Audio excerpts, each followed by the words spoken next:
In today's video, I have for you 3 Christmas crafts that cost less than $5 each to make, and they are very simple to do. I think they turned out beautifully, and I can't wait for you to see how they turned out, so stay tuned.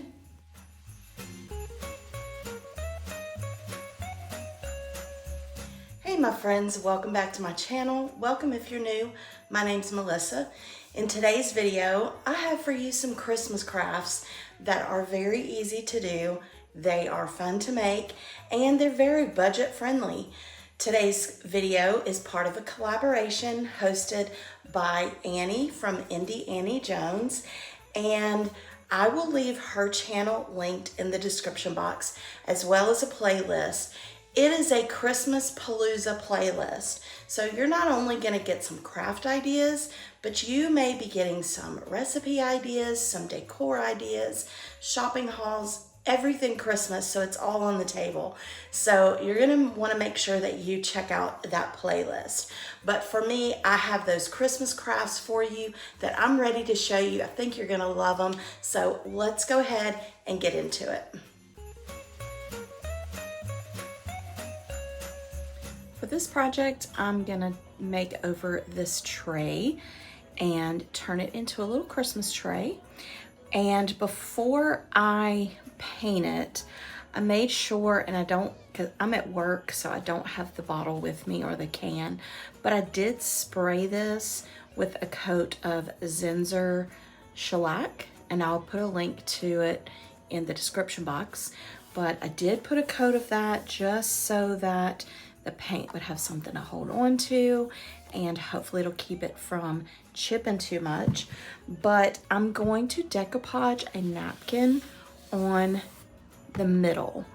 So what I'm gonna do is I'm gonna paint the outside of the tray, or the outer edge of the tray, with Waverly chalk paint in the color crimson. I did go over this with 2 full coats for sure, and I brush the paint on, but then I also go back and pounce my brush on there just to get rid of any brush marks. And I also did go back over it a 3rd time on spots that still didn't get covered. For the center part, I'm going to use the Waverly chalk paint in ivory. To start off, I did go over this with 2 coats of the chalk paint.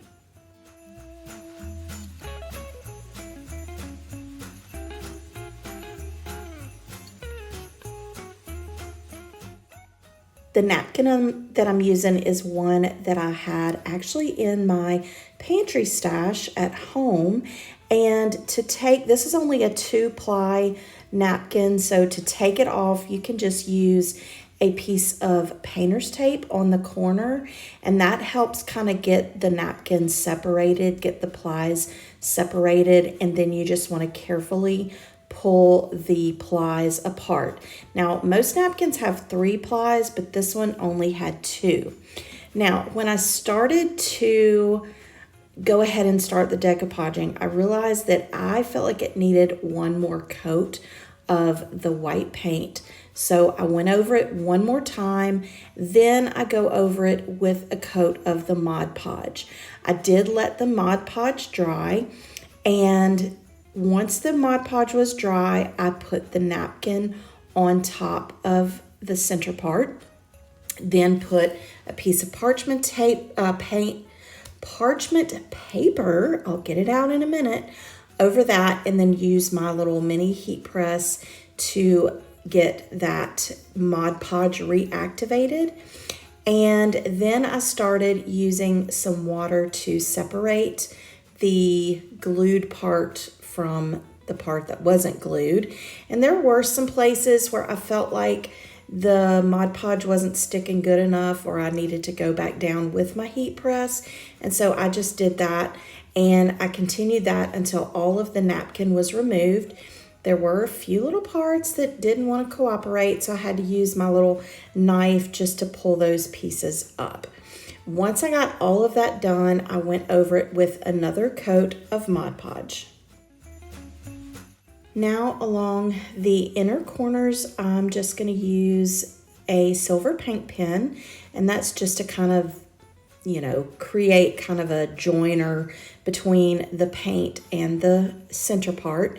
Then I thought I was going to use the paint kind of and smudge it on the little dots that are along the edge of the tray. And you can see here I'm kind of discussing it with my husband, and I just didn't really like the way that looked. So this is real life crafting. I'm showing you that it doesn't always kind of turn out the way you think it is, but that's okay. That's what paint's for. So I'm going over it with another coat of paint just to cover up that silver. Once it dries, then I go back over it with that paint pen and just put the paint on each little dot. And I think that looks better. Once that was dried, I did spray it with a coat of a matte sealer spray, and then this project was finished.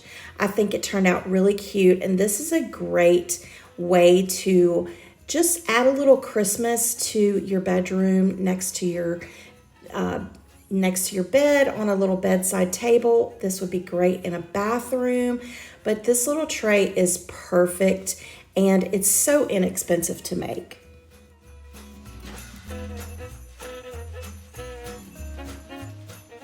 For this project, I'm using this little candlestick that I thrifted for, I don't know, $1 or $2 while I was in North Georgia.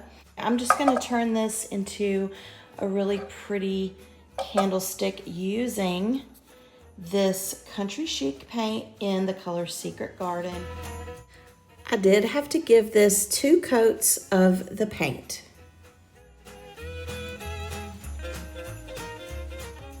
Once that paint was dry, I am going over it with some clear wax. Once I get the clear wax on there, I wipe it back with a shop towel, wipe back the excess. Then I'm gonna go over it with the Waverly white wax. And I just put this on, not too heavy, and then wipe back the excess. And this is what it turned out. You know, I thought about doing more to it, but I just liked the simplicity of it. I just think it is so pretty. I'm really tempted to keep this for myself. Let me know what you think in the comments.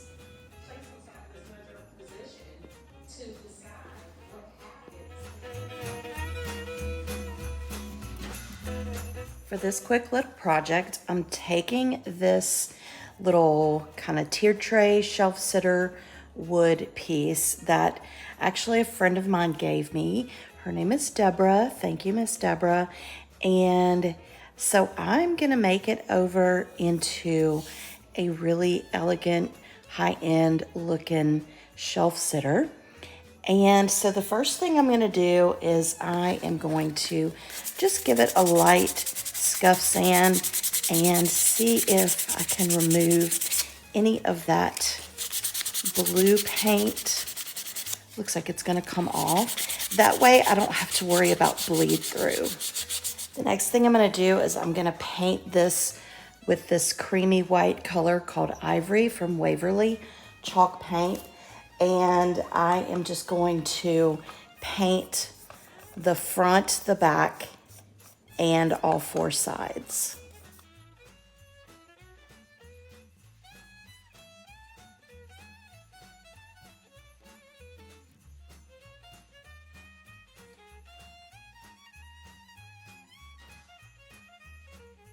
While that is finishing drying and the paint is kind of curing a little bit, I'm gonna go ahead and make a mold out of this mold that I got from Redesign with Prima. And we sell these in our store, so I'll put a link to our store. If you want to order any of these Redesign products, all you have to do is just send us a message and we will get that started for you. So anyway, I am going to use this casting resin that I got from Hobby Lobby, and I'm just gonna pour that in there. It's a very quick set, and all you do is you just mix equal parts. So it comes in 2 bottles, and you just mix equal parts A with equal parts B, and you stir it until it'll cloud up a little bit, and then it'll go clear, and then you can pour it. And if I have any extra, I'll just pour it in some of these little small ornaments.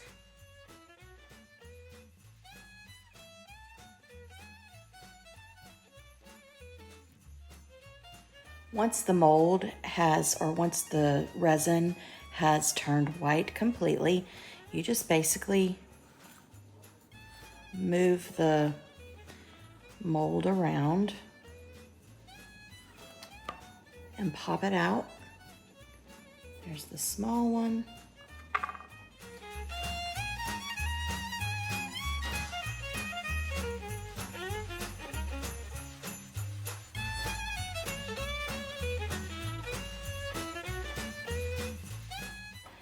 There you have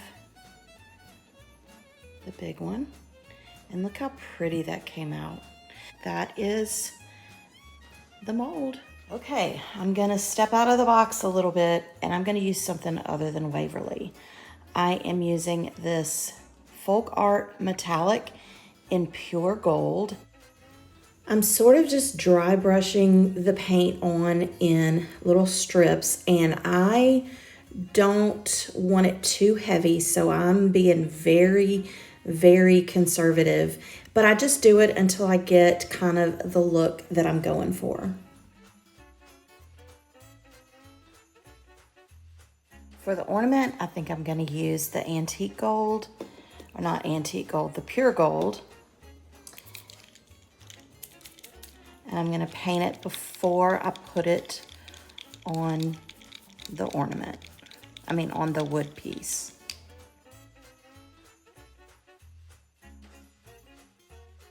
And I think just to give this a little added dimension before I put the finishing touches, I have the Folk Art Metallic or Antique Gold that I think I'm just gonna dab on there just to see if, I don't know if it'll even make a difference.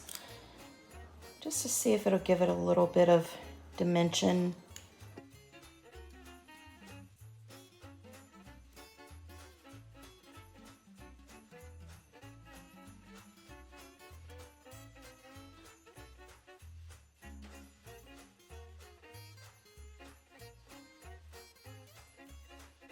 Now I'm going to attach the casting onto the wood piece with some wood glue. You just want to make sure when you're brushing it on that you do get all those little pieces that kind of come out, just because you want to make sure all of it adheres really well to the wood piece.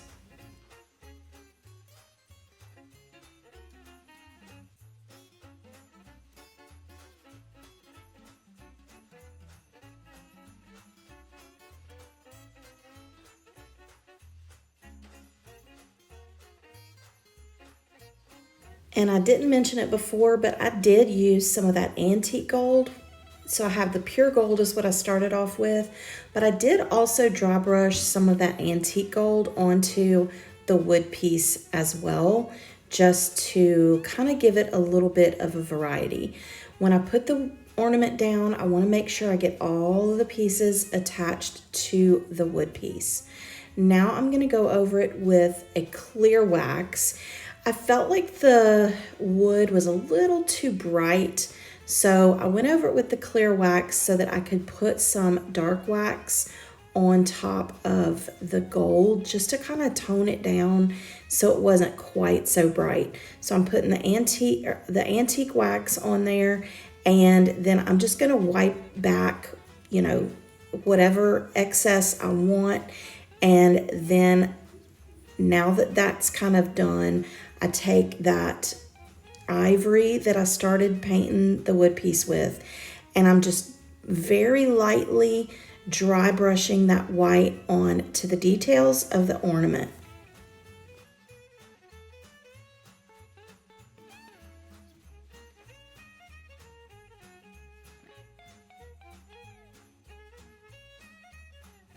Once I've got that like I like it, I'm just taking a little bit more of that ivory and just adding a little bit more to the wood piece. Like I said, this is kind of a step out of the box for me, mixing all these paints, but I think it turned out really pretty. I'm really happy with the way it turned out. I just think it looks very just elegant and just regal for the Christmas season.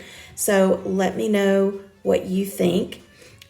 Before I close out the video, I do want to share a Bible verse with you.